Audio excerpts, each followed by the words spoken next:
Bismillahirrahmanirrahim. Assalamu alaikum. Welcome to the Biolish world. Class, today we are going to start our lecture number 17 from the chapter homeostasis. और हमने जो है ना वो topic start किया है थर्मोरेगुलेशन, जिसमें हमने थर्मोरेगुलेशन इन प्लांट्स डिस्कस कर ली थी। और उसके अलावा जो है ना वो हमने एनिमल्स भी स्टार्ट कर लिए थे। एनिमल्स की हमने टेम्परेचर क्लासिफिकेशंस जो है ना वो डिस्कस की थी लास्ट लेक्चर में। सो आज जो है ना वो हम करने लगे हैं स्टार्ट अडेप्टेशंस। टॉपिक का नाम है हमारे पास regulation of heat exchange between organism and environment. अपने माहौल के साथ, अपने एनवायरनमेंट के साथ ऑर्गेनिजम्स हीट एक्सचेंज को कैसे रेगुलेट करते हैं। मतलब इसमें हम अडेप्टेशंस डिस्कस करेंगे जिनके थ्रू एनिमल्स जो हैं वो अपने एनवायरनमेंट के साथ रेगुलेट करते हैं अपना टेम्परेचर। सो हम बात जो है वो स्टार्ट करेंगे स्ट्रक्चरल अडेप्टेशन से। स्ट्रक्चरल अडेप्टेशंस कौन कौन सी हैं एनिमल्स के पास जिसके थ्रू वो हीट एक्सचेंज रेगुलेट करते हैं। सो इसमें ना हम सर्दी की बात भी करेंगे और गर्मी की बात भी करेंगे, मतलब कोल्ड की भी बात करेंगे और वार्म की भी बात करेंगे। सो हम ये अडेप्टेशंस जो हैं वो लिखते हैं स्ट्रक्चरल, मतलब जो ऑर्गेनिजम्स के स्ट्रक्चर्स के अंदर हैं एडॉप्टेशंस, जो अल्लाह ताला ने इंसानों के अंदर, जानवरों के अंदर एडेप्टेशंस जो हैं वो दी हुई हैं, वो जो हैं वो हम डिस्कस करने लगे हैं। जैसा कि सबसे पहले स्ट्रक्चर के अंदर जो मौजूद है वो है जी इंसुलेशन, इंसुलेटिंग फैटी लेयर। देखें, ऑर्गेनिजम्स की स्किन के नीचे फैट्स की बनी हुई एक इंसुलेटिंग शीट होती है, एक इंसुलेटिंग लेयर होती है जो कि उनको गर्मी के इफ़ेक्ट से, सर्दी के इफ़ेक्ट से बचाती है। ज़्यादातर ये फैटी लेयर जो है वो कोल्ड के लिए है। ठीक है, हम ऐसा करते हैं कि हम इसके जो है वो दो बॉक्सेस बना लेते हैं, जिसमें एक एडेप्टेशंस आपने बतानी है कोल्ड की और दूसरी एडेप्टेशंस आपने बतानी है जी वार्मथ की, मतलब गर्मी की। वार्मथ की जगह हीट कर लेते हैं। ठीक है, अब देखें कोल्ड के लिए insulating fatty layer beneath the skin, skin के नीचे जो है वो फैट्स की बनी हुई क्या होती है, एक लेयर होती है।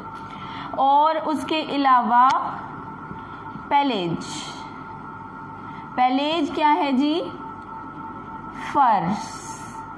फर्स क्या है, जो जानवरों की बॉडी के ऊपर बाल होते हैं, वो भी क्या करते हैं, उनको सर्दी वाले एनवायरनमेंट में प्रोटेक्ट करते हैं। सो ये दो स्ट्रक्चर्स जो हैं वो एनिमल्स के पास पाए जाते हैं ताकि वो सर्दी को टॉलरेट कर सकें, सर्दी में अपने आप को रेगुलेट कर सकें। और अगर हम गर्मी की बात करें तो उसमें कौन से स्ट्रक्चर्स हमारे पास मौजूद हैं या एनिमल्स के पास मौजूद हैं, ये हैं जी स्वेट ग्लैंड्स, जो कि क्या करते हैं, स्वेटिंग करते हैं, पसीना प्रोड्यूस होता है और हीट जो है वो बॉडी से बाहर चली जाती है। और इसके अलावा क्योंकि हम एनिमल्स की बात कर रहे हैं तो कुछ एनिमल्स में लंग्स रिस्पॉन्सिबल होते हैं पेंटिंग करने के लिए। जैसा कि मैं इसको यहीं पे क्लियर कर देती हूँ, डॉग्स में, डॉग्स जो है ना जब गर्मी होती है ना तो अपना मुंह खोल के अपनी टंग जो है वो एक्सटेंड करके बाहर निकाल लेते हैं और मुंह खोल के जो है ना वो ज़ोर ज़ोर से हाँफते हुए नज़र आते हैं। तो उसमें वो क्या करते हैं कि अपने लंग्स से इवेपोरेशन की फॉर्म में हीट बॉडी से बाहर निकालते हैं। तो देखें, ये भी तो एक स्ट्रक्चर है ना बॉडी में। लंग्स भी क्या है, स्ट्रक्चरल अडेप्टेशन शो कर रहे हैं किससे बचने के लिए? गर्मी से बचने के लिए। सो देखें, थर्मो रेगुलेशन में हमने सर्द एनवायरनमेंट की भी बात कर ली और गर्मी की भी बात कर ली, और हमने इसमें क्या डिस्कस की हैं कि अल्लाह ताला ने ऑर्गेनिजम्स को स्ट्रक्चरल स्ट्रेटजीज दी होती हैं, बॉडी के अंदर ऐसे स्ट्रक्चर दिए होते हैं जो कि बॉडी को रेगुलेट करते हैं in response to environmental temperature. जी, जो दूसरी अडेप्टेशंस हमने डिस्कस करनी है वो है हमारे पास physiological adaptations. Physiology means functioning, physiology means functioning, मतलब एनिमल्स की बॉडी ऐसे कौन से फंक्शन परफॉर्म करती है जिनसे वो सर्दी और गर्मी को रिस्पॉन्ड करती है। सो इसमें भी जो है वो हम दोनों तरफ स्ट्रैटेजीज अलग कर लेंगे, in response to cold and in response to warmth और हॉट एनवायरनमेंट। गर्म एनवायरनमेंट में कौन सी स्ट्रैटेजीज यूज़ की जाती हैं और सर्द एनवायरनमेंट में कौन सी स्ट्रैटेजीज यूज़ की जाती हैं। तो फिजियोलॉजिकल का क्या मतलब है? काम।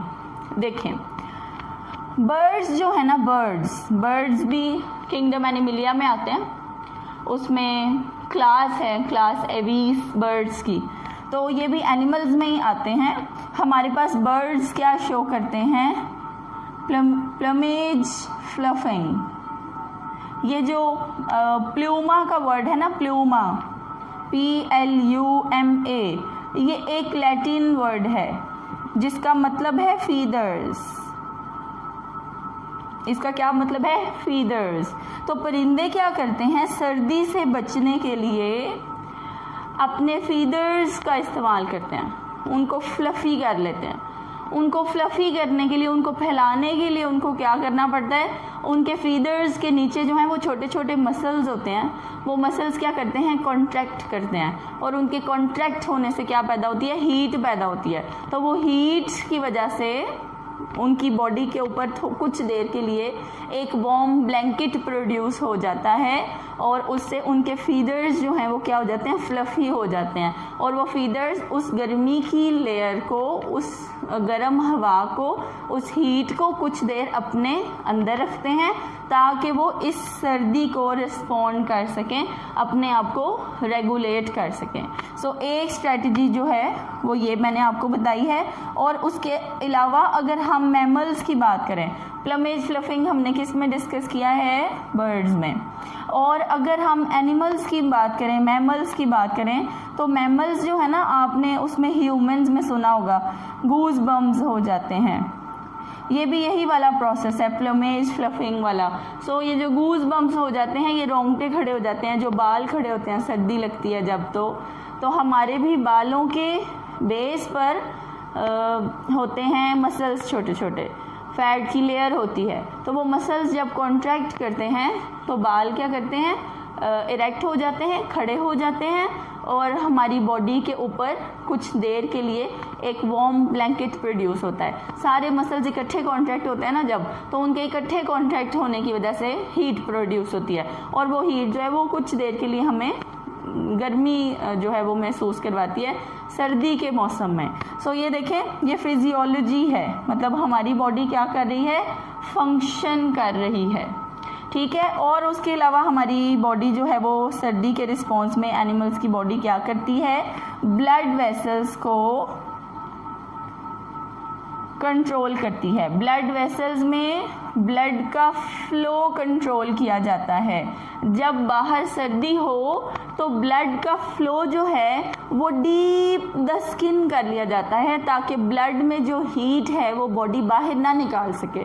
तो जो ब्लड वेसल्स होती हैं वो क्या करती हैं? डीप द स्किन चली जाती हैं। ये हमने शायद पहले भी एक लेक्चर में डिस्कस किया है, जिसे हम वेजो कॉन्स्ट्रिक्शन कहते हैं। तो एनिमल्स के पास ये भी एबिलिटी है, ये भी फंक्शन है। बॉडी क्या कर रही है? फंक्शनली एक्टिव है। अगर उसके पास हीट जो है वो कम है, बाहर सर्द इन्वायरमेंट है, तो वो अपनी मेटाबॉलिक हीट अपने अंदर ही प्रिजर्व करेंगे। कैसे करेंगे? वेजो कॉन्स्ट्रिक्शन करके ब्लड फ्लो को क्या करेंगे? ब्लड वेसल्स के अंदर कम कर लेंगे।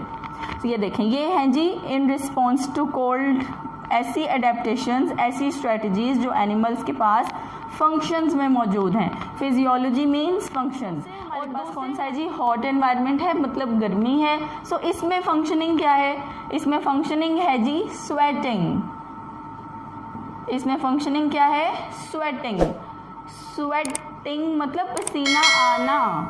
इससे पिछले वाले टॉपिक में मैंने स्ट्रक्चर की बात की थी, स्वेट ग्लैंड्स की बात की थी। यहाँ पर मैंने काम की बात की है। स्वेटिंग, पसीना आना एक ऐसी स्ट्रेटजी है जो कि वार्म्थ एनवायरनमेंट के अंदर एनिमल्स की बॉडी को रेगुलेट करता है।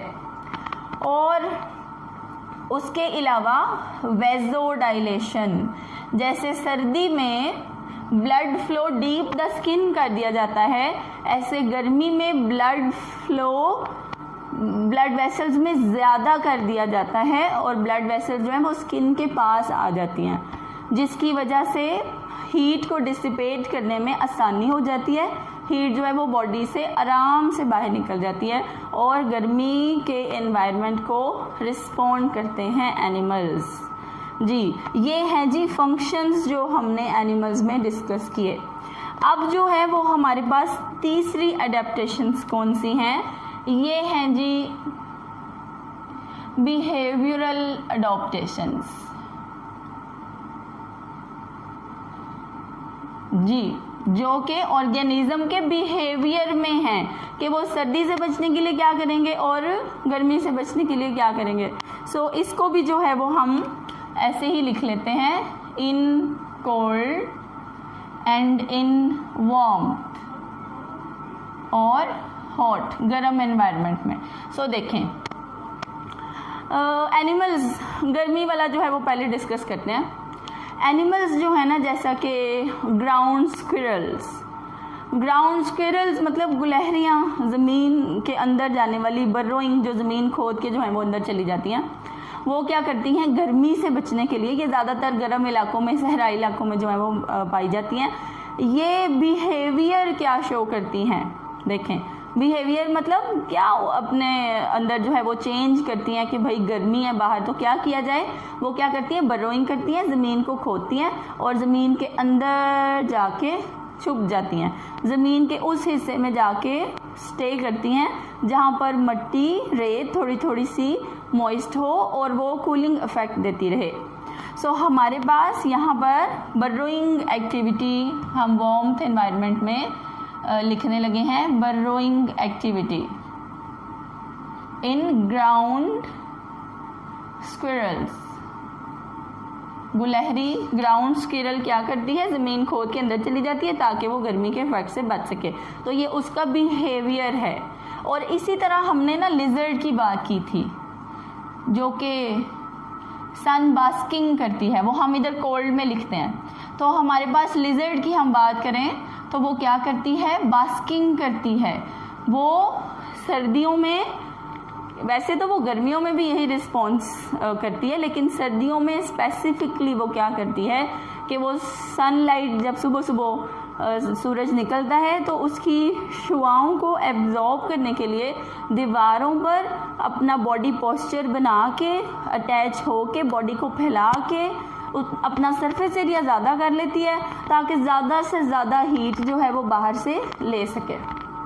तो ये भी इसका बिहेवियर है कि लिजर्ड्स क्या करती हैं, सन बास्किंग करती हैं ताकि वो हीट ले सकें। ठीक है। और उसके अलावा सर्द एनवायरनमेंट से बचने के लिए एनिमल्स क्या करते हैं, अपने बॉडी पोस्चर्स को रिड्यूस कर लेते हैं, अपने सरफेस एरिया को कम से कम कर लेते हैं, अपनी बॉडी को ऐसे फोल्ड कर लेते हैं, छुपा लेते हैं ताकि कम से कम हीट जो है वो उनकी बॉडी से बाहर जा सके। सो ये क्या है हमारे पास, बिहेवियरल अडेप्टेशंस, जिससे ऑर्गेनिज्म सर्दी और गर्मी दोनों को जो है वो रिस्पॉन्ड कर लेते हैं। सो ये है तो छोटा सा टॉपिक, लेकिन बच्चों को याद करने में थोड़ी डिफ़िकल्टी होती है, इसलिए मैंने जो है ना वो इसको आपको इस तरीके से समझाया है कि आप इस लेक्चर के बाद जब अपनी बुक को फॉलो करेंगे तो इंशाल्लाह ताला आपको इजीली याद हो जाएगा। सो अब आप अपनी बुक से देख लें, आपने क्या याद करना है। आपने जो है वो याद करना है पेज नंबर 18 पर, ये देखें, regulation of heat exchange between animals and their environment. First adaptations हैं structural, second one are physiological and third one are behavioural. So ये 3 अडेप्टेशंस जो हैं वो आपने एज इट इज़ याद कर लेनी है। उसमें से कुछ जो हैं वो कोल्ड एनवायरनमेंट की हैं और कुछ जो हैं वो वार्मथ की हैं। वो जब आप ये लेक्चर से देखेंगे तो आप स्टिकी नोट्स बना के ना अपने बुक के ऊपर जो है उसे स्टिक कर लीजिएगा, उससे आपको आसानी हो जाएगी, उससे आपको याद भी रहेगा। ठीक है, तो आपने जो है ये इसे याद कर लेना है। थैंक यू, अल्लाह हाफिज़।